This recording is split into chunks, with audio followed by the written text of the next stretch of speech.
একটি দেশের সামগ্রিক আয় এবং ব্যয় দুটো বিষয়ই খুবই গুরুত্বপূর্ণ, কারণ আয় যেমন আছে আবার ব্যয়ও আছে। আমরা ব্যক্তি জীবনে আমাদের আয়ের উপর ব্যয় নির্ভর করে, অর্থাৎ আমরা আয়ের দিকে লক্ষ্য করে ব্যয় করি। কিন্তু রাষ্ট্রীয় ভাবে বা রাষ্ট্রীয় জাতীয়ভাবে যদি চিন্তা করি, তাহলে ব্যয়ের দিকে লক্ষ্য করে আয় অর্জন করে। ব্যয় যত বেশি হবে তত আয়ের ক্ষেত্র তৈরি করবে সরকার। তো আমরা সামগ্রিক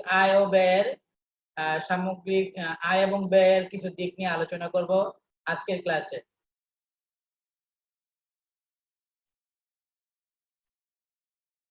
অর্থনীতি প্রথম পত্রের সামগ্রিক আয় ও ব্যয়।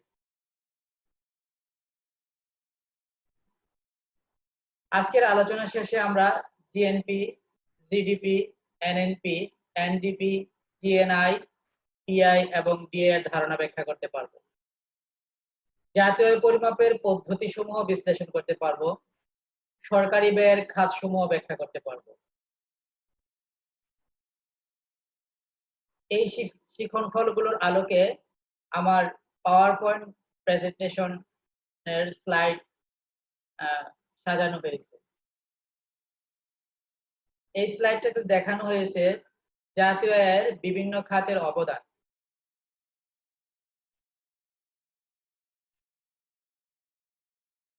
জাতীয় আয়ের বিভিন্ন খাতসমূহ হচ্ছে, আমি কিছু ছবিতে খাতসমূহ প্রথম নিয়ে আসছি, দেন আলোচনা করব।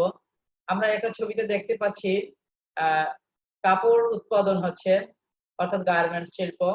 আরেকটা ছবিতে দেখা যাচ্ছে কৃষক ধান কাটছে। আরো একটা ছবিতে গম উৎপাদন দেখানো হচ্ছে। এই ছবিটাতে দেখানো হয়েছে চিংড়ি মাছ। অর্থাৎ এগুলো থেকে কিন্তু আমাদের আয় হয়, অর্থাৎ জাতীয় আয়ে সবগুলো খাতেরই অবদান আছে। আমরা যদি গার্মেন্টস সেক্টর বিবেচনা করি, তাহলে জাতীয় আয়ে আমাদের অবদান রয়েছে, কৃষিতে রয়েছে এবং মৎস্য খাত আমাদের জাতীয় আয়ে অবদান রাখছে।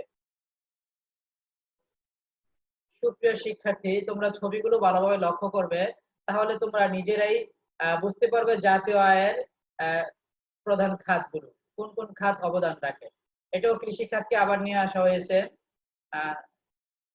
এটাও কৃষি খাত, মৎস্য খাত।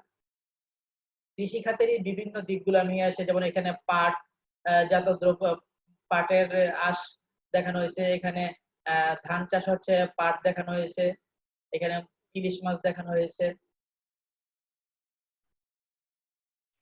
এখানে আরো একটি নতুন খাত দেখানো হয়েছে, শিক্ষা খাত, চা, তারপরে শুটকি। এগুলো সবই আমাদের জাতীয় অবদান রাখছে। তারপরে কুটির শিল্প, তাঁত শিল্প, বিভিন্ন শিল্প প্রতিষ্ঠান, অর্থাৎ শিল্পকে নির্দেশ করা হয়েছে এই ছবিগুলো দ্বারা। বিভিন্ন শিল্প প্রতিষ্ঠান আমাদের জাতীয় আয়ে অবদান রাখছে। ওই ছবিটাই আবার এখানে একটা কথা বলে রাখা ভালো। আমি একটা লাইন লিখেছি, আমাদের জাতীয় বীরদের একজন, অর্থাৎ গার্মেন্টস শিল্পের যে শ্রমিকরা, তাদেরকে ছোট করে দেখার কোনোই সুযোগ নাই, কারণ তারা আমাদের জাতীয় আয়ে একটা উল্লেখযোগ্য খাতের অবদান রাখছে। সেজন্য তাদেরকে জাতীয় বীর হিসাবে, জাতীয় বীরদের একজন বলা যায়। জাতীয় আয়ের পরিমাপের পদ্ধতিসমূহ, আমি এর আগে যে স্লাইডগুলো দেখাইছিলাম সেই স্লাইডগুলোই ছিল জাতীয় আয়ের বিভিন্ন খাতসমূহ আমি লিখি নাই, শুধু ছবি দেখাইছি। এগুলো একটু পরে আমি বর্ণনা করব, পয়েন্ট দেখে দেখে বর্ণনা করব। তোমরা এর মধ্যে চিন্তা করতে থাকবে যে জাতীয় আয়ের খাত যেগুলো ছবিতে স্যার দেখাইছে সেগুলো আসলে কিভাবে লেখা যায়। তো জাতীয় আয়ের পরিমাপের পদ্ধতি সমূহের মাঝে আমি তিনটা ব্যক্তির ছবি নিয়ে আসছি। পদ্ধতির নাম তো বলি। তো পদ্ধতিগুলো আসলে তিনটা পদ্ধতি এখানের তিনজন ব্যক্তি বর্ণনা করেছেন। অধ্যাপক মার্শাল জাতীয় আয়ের উৎপাদন পদ্ধতি ব্যাখ্যা করেছেন। অধ্যাপক পিগু ব্যাখ্যা করেছেন, ইনি মার্শাল, ইনি আরভিন ফিশার। অধ্যাপক পিগু ব্যাখ্যা করেছেন আয় পদ্ধতি, আর আরভিন ফিশার ব্যাখ্যা করেছেন ব্যয় পদ্ধতি। অর্থাৎ জাতীয় আয়ের এই তিনটি পদ্ধতির মাধ্যমে আমরা জাতীয় আয় পরিমাপ করতে পারি। ওনারা পদ্ধতিগুলো আমাদের শিখিয়ে দিয়েছেন, ওনাদের পদ্ধতি অনুযায়ী আমরা জাতীয় আয় পরিমাপ করে থাকি। জাতীয় আয় পরিমাপের এই পদ্ধতি সমূহের সূত্র এবং আলোচনা আমি একসাথেই করব। তো প্রথমটা হচ্ছে উৎপাদন পদ্ধতি। উৎপাদন পদ্ধতিটি ব্যাখ্যা করেছেন অধ্যাপক মার্শাল। উনি বলেছেন একটি দেশে একটি নির্দিষ্ট সময়ে যে পরিমাণ চূড়ান্ত দ্রব্য ও সেবা সামগ্রী উৎপাদিত হয় তার বাজার মূল্যের সমষ্টি হচ্ছে জাতীয় আয়। অর্থাৎ একটি দেশের একটা নির্দিষ্ট সময়ে, বিশেষত এক বছরে, যে পরিমাণ চূড়ান্ত দ্রব্য এবং সেবা সামগ্রী উৎপাদিত হয় তার বাজার মূল্যের সমষ্টি হচ্ছে জাতীয় আয়। আমরা এই কথাগুলোকে যদি এইভাবে লিখি, জাতীয় আয় NI সমান দ্রব্যগুলোকে যদি x1 x2 x3 up to xn, অর্থাৎ xn পর্যন্ত অজ্ঞাত রাশি পর্যন্ত হয়, আর তাদের দাম যদি p1 p2 p3 up to pn পর্যন্ত হয়, তাহলে জাতীয় আয় এর সূত্রটা কিভাবে লেখা যায়? ওনার কথা অনুযায়ী ছিল দ্রব্য সামগ্রী এবং তার মূল্যকে গুণ করলে এবং সবগুলোর সমষ্টি করলে, যোগ করলে যে যা পাওয়া যাবে তাই হচ্ছে জাতীয় আয়। তাহলে জাতীয় আয় পরিমাপ করব আমরা উৎপাদন পদ্ধতিতে কিভাবে? নির্দিষ্ট দ্রব্য এবং তার দামকে গুণ করব, তারপরে সকল দ্রব্য এবং দাম গুণ করার পর সবগুলোকে একসাথে যোগ করব, তারপর যে ফল পাওয়া যাবে সেটাই হচ্ছে জাতীয় আয়। আর এই পদ্ধতিটি ব্যাখ্যা করেছেন অধ্যাপক মার্শাল। তারপর হচ্ছে আয় পদ্ধতি। আয় পদ্ধতিটি ব্যাখ্যা করেছেন অধ্যাপক পিগু। উনি বলেছেন একটি দেশে একটি নির্দিষ্ট সময়ে, বিশেষত এক বছরে, উৎপাদনের যে 4টি উপকরণ রয়েছে, এই উপকরণগুলো থেকে যে আয় আসে তাদের সমষ্টি হচ্ছে জাতীয় আয়। উৎপাদনের উপকরণ হচ্ছে ভূমি, শ্রম, মূলধন, সংগঠন। এই ভূমি, শ্রম, মূলধন, সংগঠন থেকে আয় আসে। যেমন ভূমি থেকে আসে মজুরি, ওয়াজ, মূলধন থেকে আসে ইন্টারেস্ট, সুদ, ভূমি থেকে আসে খাজনা, রেন্ট, মূলধন থেকে আসে ইন্টারেস্ট, আর ভূমি, শ্রম, মূলধন থেকে আসে ইন্টারেস্ট, ভূমি, শ্রম, মূলধন, সংগঠন থেকে আসে মুনাফা। আমার 4টা উপকরণ হচ্ছে ভূমি, শ্রম, মূলধন, সংগঠন। শ্রম থেকে আসে মজুরি, ওয়াজ।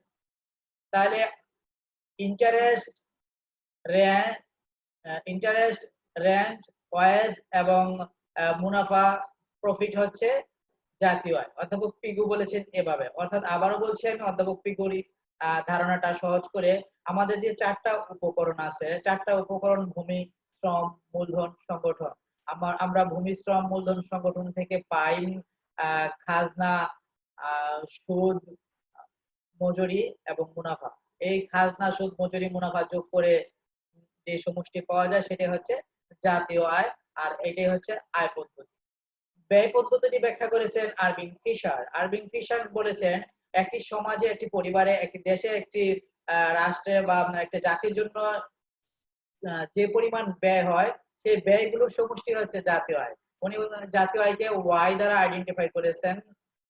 তো যদি ক্লোজড ইকোনমিক্স হয়, অর্থাৎ আবদ্ধ অর্থনীতি হয় এবং 3 সেক্টর হয়, তাহলে হবে সি প্লাস আই প্লাস জি।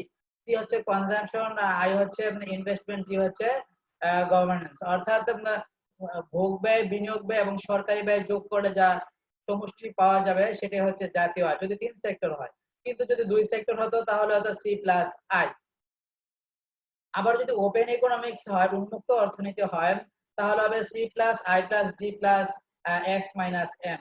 অর্থাৎ C plus I plus G এর সাথে নিট রপ্তানি যোগ করলে যা পাওয়া যাবে তাই হচ্ছে জাতীয় আয়। এটা ব্যাখ্যা করেছেন আরভিং ফিশার। আবারও বলছি 3টি পদ্ধতি: উৎপাদন পদ্ধতি, আয় পদ্ধতি এবং ব্যয় পদ্ধতি। উৎপাদন পদ্ধতি অধ্যাপক মার্শাল, আয় পদ্ধতি অধ্যাপক পিগু এবং ব্যয় পদ্ধতি আরভিং ফিশার ব্যাখ্যা করেছে। তারপরে সরকারি ব্যয়ের খাতসমূহ। সরকারি ব্যয়ের খাতসমূহ, ব্যয়ের খাতে আছে, এটা প্রথম ছবিটাতে দেখা গেছে রেল লাইন। রেল লাইন সরকারি একটি ব্যয়ের খাত। তারপরে দেখা গেছে আমাদের দেশ প্রহরায় যারা কাজ করছে বিজিবি তাদের ওরা সরকারি ব্যয়ের খাত সমূহের মাঝে একটা খাত, কারণ এই খাতে সরকারের অনেক ব্যয় হয়। তারপরে বিমান বাহিনী, সেনাবাহিনী, আবারও সেই ছবিগুলো নিয়ে আসছি আমি, চিকিৎসা, শিক্ষা, পুলিশ বাহিনী, অভ্যন্তরীণ শান্তি শৃঙ্খলা রক্ষায় যারা কাজ করে থাকেন। তারপরে যাতায়াত ব্যবস্থা, একটা সেতুর ছবি দেওয়া হয়েছে, এখানে চিত্ত বিনোদন দেখানো হয়েছে, এখানে প্রশাসন দেখানো হয়েছে। অর্থাৎ এই ছবিগুলো থেকে আমরা ব্যয়ের খাতগুলো আইডেন্টিফাই করতে পারবো। তোমাদের জন্য কিছু একক কাজ থাকছে।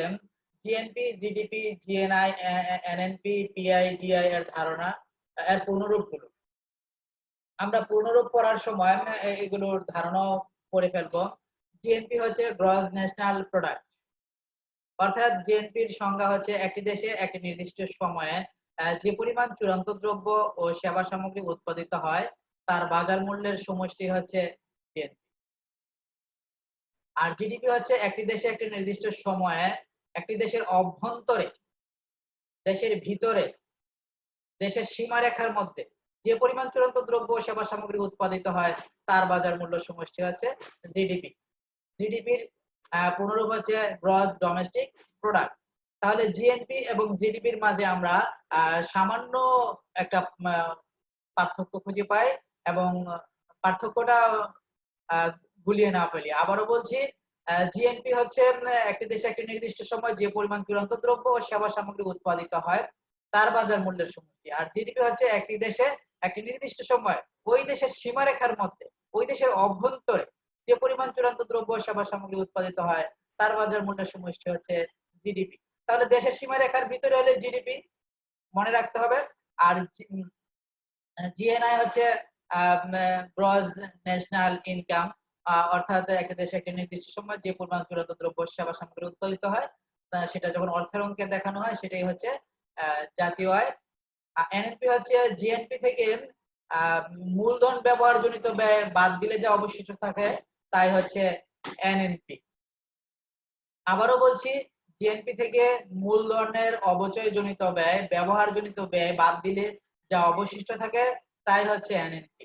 পিআই হচ্ছে পার্সোনাল ইনকাম। পার্সোনাল ইনকাম হচ্ছে একজন ব্যক্তি তার ব্যক্তিগত যে আয় করে থাকে একটা নির্দিষ্ট সময়, সেটাই হচ্ছে পার্সোনাল ইনকাম, ব্যক্তিগত আয়। ডিআই হচ্ছে ডিসপোজেবল ইনকাম। ডিসপোজেবল ইনকাম হচ্ছে ব্যক্তিগত আয় থেকে ব্যক্তি কর বাদ দেওয়ার পরে যা অবশিষ্ট থাকে তাই হচ্ছে ব্যয়যোগ্য আয়। আশা করি সবাই আমার ব্যয়যোগ্য আয়, ব্যক্তিগত আয়, এনএনপি, জিএনআই, জিডিপি, এনএনপির ধারণা সবার ক্লিয়ার হয়েছে। এখন আমি ছবিতে অনেকগুলো সরকারি ব্যয়ের খাত দেখাইছিলাম, সেই খাতগুলো তোমাদের দল ভিত্তিক একটা কাজ দেওয়া হয়েছে, আমি লিখেও দিয়েছি, এগুলো তোমরা তোমাদের ব্যাখ্যা করছি। সার্বভৌমত্ব রক্ষা, আমি ছবিতে দেখাইছিলাম দেশের সার্বভৌমত্ব রক্ষা করছে বিজিবি, আর এই জন্য সরকারের একটা উল্লেখযোগ্য ব্যয় হচ্ছে অভ্যন্তরীণ আইন শৃঙ্খলা রক্ষা। আমি ছবিতে দেখাইছিলাম পুলিশ বাহিনীকে, তারা দেশের অভ্যন্তরীণ শান্তি শৃঙ্খলা রক্ষা করে থাকে। বেসরকারি প্রশাসন দেখাইছিলাম একটা ছবিতে। তারপর বিচার বিভাগের ছবি দেখাইছিলাম। শিক্ষা খাত, শিক্ষা খাতে একটা উল্লেখযোগ্য ব্যয় হচ্ছে। তারপর হচ্ছে জনকল্যাণমূলক কাজ, জনকল্যাণমূলক কাজ যেমন ব্রিজ, কালভার্ট, সেতু, এটাও ছবিতে দেখাইছিলাম। মৌলিক চাহিদা পূরণ, যেমন আমাদের খাদ্য, বস্ত্র, বাসস্থান, চিকিৎসা, এগুলো আমাদের মৌলিক চাহিদা।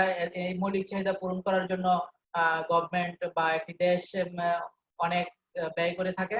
উৎপাদন বৃদ্ধি, দেশের মানুষের মৌলিক চাহিদা পূরণ করার জন্য উৎপাদন বৃদ্ধি খুবই জরুরি, আর উৎপাদন বৃদ্ধিতে সরকার ব্যয় করে থাকে। যাতায়াত ও যোগাযোগ ব্যবস্থা ইম্পর্টেন্ট একটা খাত, যাতায়াত ও যোগাযোগ ব্যবস্থায় সরকার ব্যয় করে থাকে। প্রাকৃতিক দুর্যোগ মোকাবেলা, প্রাকৃতিক দুর্যোগ মোকাবেলায় বাংলাদেশে বিশেষ করে প্রাকৃতিক দুর্যোগ লেগেই থাকে, সেসব প্রাকৃতিক দুর্যোগ মোকাবেলায় সরকার ব্যয় করে থাকে। মানব সম্পদ উন্নয়ন, সর্বশেষ মানব সম্পদ উন্নয়নে গভর্নমেন্ট ব্যয় করে থাকে, সরকারি ব্যয়ের একটা উল্লেখযোগ্য খাত। অর্থাৎ মানুষকে তার কর্ম উপযোগী করে তোলা, শিক্ষা প্রশিক্ষণের মাধ্যমে মানুষকে তার কর্মদক্ষতা বৃদ্ধির লক্ষ্যে কাজে উপযোগী করে তোলাই হচ্ছে মানব সম্পদের উন্নয়ন, সেক্ষেত্রেও ব্যয় করে থাকে। তারপর তোমাদের জন্য থাকছে বাড়ির কাজ। জাতীয় পরিমাপের সমস্যাগুলো কি কি লিখো। জিএনপি ও জিডিপি এর পার্থক্য লিখো।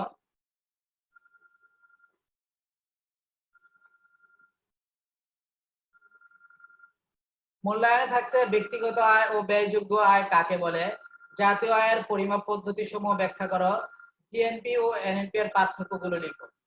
তো আমরা যে আলোচনা করছিলাম সে আলোচনা এগুলো ছিল। তোমরা নিশ্চয়ই পারবে।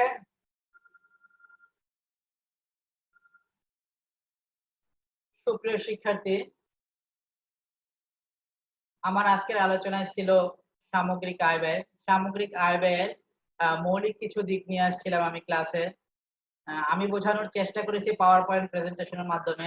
আশা করি তোমরা বুঝতে পেরেছো। যারা বুঝতে পারোনি তারা কমেন্টসে লিখবে। আমি পরবর্তীতে আবারও সেই সমস্যাগুলো নিয়ে হাজির হব।